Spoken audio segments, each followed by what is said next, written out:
തിന്മയ്ക്ക് തിന്മയോ നിന്ദനത്തിന് നിന്ദനമോ പകരം കൊടുക്കാതെ അനുഗ്രഹിക്കുവിൻ.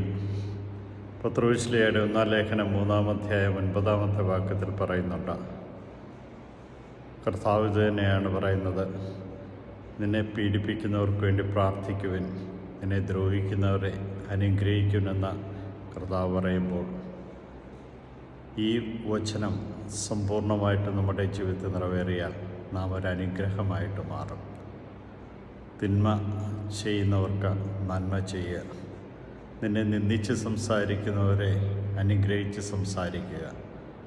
ദൈവകൃപ നഷ്ടപ്പെടാനപ്പോൾ ജീവിക്കുവാൻ നിനക്ക് സാധിക്കും. ദൈവ അനുഗ്രഹം ധാരാളമായി നിൻ്റെ ജീവിതത്തിലുണ്ടാകുകയും നീ ആഗ്രഹിക്കുന്നതൊക്കെ ദൈവം നിനക്ക് നടത്തിത്തരികയും ചെയ്യും.